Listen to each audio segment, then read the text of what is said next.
హైదరాబాద్ లోనే the best gastroenterology hospital Ananya hospital Kukatpally. Appointment కై call చేయండి. దాని తర్వాత మీరు ఒక హీరోగా మారిపోయారు. ఇరు పార్టీలు ఇటు టీడీపీ కావచ్చు ఇటు వైసీపీ కావచ్చు ఇద్దరు కూడా ఆ రోజు మీకు టికెట్ ఇవ్వడానికి సిద్ధంగా ఉండారు. ఓకేనా? మరి వైసీపీని ఎందుకు ఎంచుకున్నారు మీరు ఆ రోజు? ఒకసారి క్షుణ్ణంగా గమనిస్తే నాగరాజు, గౌరవ మాజీ ముఖ్యమంత్రి వర్యులు జగన్మోహన్ రెడ్డి గారిని మనం బాగా నిశితంగా గమనిస్తే ఆయనలో ఒక తరిమేల నాగిరెడ్డిని, ఉయ్యాలవాడ నరసింహారెడ్డిని, బిఆర్ అంబేద్కర్ను లేదా జ్యోతిబా పూలేను వీళ్ళ నలుగురిని తీసుకుని వచ్చి ఒక రోల్లో వేసి రోకల బండ తీసుకుని మెత్తగా దంచి దాంట్లో నుంచి మనం తీస్తే జగన్మోహన్ రెడ్డి వచ్చినాడేమో అనే భావన కలుగుతుంది మనం బాగా పరిశీలిస్తే. ఎస్, పిచ్చి పీకిపోయినట్టుంది. ఎస్, నో, ఇంతమంది మేధావులని జగన్మోహన్ రెడ్డి గారితో మీరు పోలుస్తున్నారు. ఎస్, 100% మాధవ్ గారికి ఏమన్నా? నో 100% నేను కరెక్ట్ గా ఉన్నారు కదా? 100% కరెక్ట్ ఉన్నారు. దాంట్లో మళ్ళా తిరిగేలేదు. మానసిక పరిస్థితి గోరంట్ల మాధవ్తో మాట్లాడుతున్నాం. మానసిక పరిస్థితి నాకు తెలుసు. ఓకే, స్టబన్ ఎందుకంటే ఇంతమంది మేధావులు తెచ్చి రోడ్లో రుద్దితే జగన్మోహన్ రెడ్డి గారు అంటే నాకు ఆందోళన అయింది. దాని మీద కట్టుబడి ఉంటా. ఇదే మాట దీని మీద ఎందుకు కట్టుబడి ఉంటా అనేది కూడా ప్రజా సంఘాలు కావచ్చు ఎవరైనా దీని మీద బజార్ రోడ్డు మీదకి వస్తారు వాళ్ళు రాని తరిమల నాగిరెడ్డి కావచ్చు ఇంకా వీళ్ళందరూ అన్నారు. మీరు వాళ్ళని ఏం మాట్లాడుతున్నాను కలిపి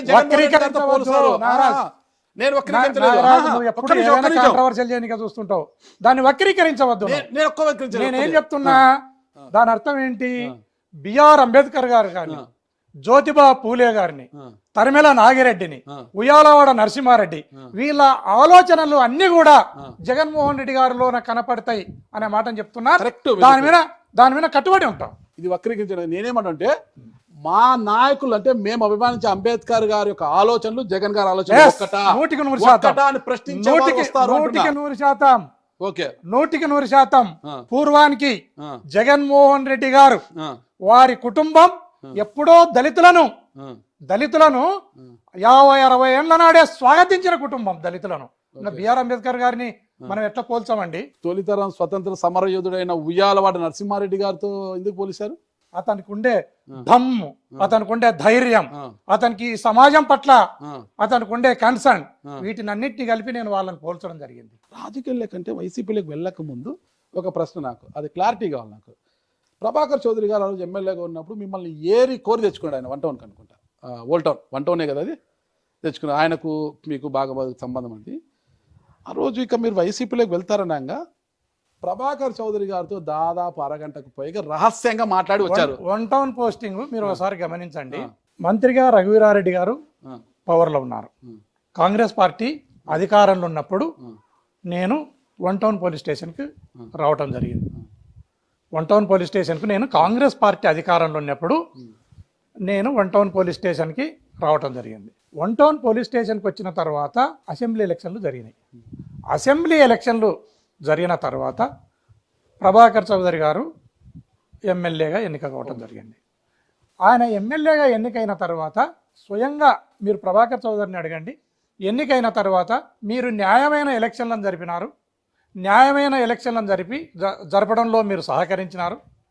పోలీస్ ఆఫీసర్గా మిమ్మల్ని అప్రిషియేట్ చేసి పోవడానికి రావడం జరిగిందని ఇంటికి రావడం జరిగింది. ఖచ్చితంగా అంతకు తప్పితే అతనికి నాకు ఎలాంటి వేరే రకమైన సంబంధ బాంధవ్యాలు లేవనేది నిక్కచ్చిగా మీకు ఖచ్చితంగా చెప్తున్నాను. మీరు ఎలక్షన్ బాగా చేశారంటే మీ మీద మీలాంటి హానెస్ట్ ఆఫీసర్ ఉంటే టౌన్లో లా అండ్ ఆర్డర్ బాగుంటుంది అని తెచ్చుకున్నారు. ఆయన తెచ్చినాయి.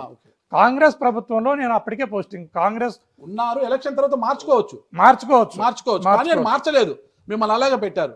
నేను అడిగేది ఏంటంటే వైసీపీలోకి వెళ్ళక ముందు ప్రభాకర్ చౌదరి గారి ఇంటికి వెళ్ళి అరగంట సేపు ఆయన ప్రత్యేక గదిలో రహస్య మంత్రాలు చేసుకొని వచ్చారు అంటే మీ అభిప్రాయం ఆయనకు చెప్పారు. నేను వైసీపీలోకి వెళ్ళాలనుకుంటానంటే ప్రభాకర్ చౌదరి గారు 2 రోజులు వెయిట్ చెయ్యి, నేను మాట్లాడుతున్నాను పైన మిమ్మల్ని నిలువరించే ప్రయత్నం చేశారు అనేది అయితే అప్పుడు కొంత ప్రచారం జరిగింది. వాస్తవమా కదా? 100% అది దుష్ప్రచారం ఉండవచ్చు, లేదా ఏదైనా గాలి వార్తలు ఉండవచ్చు.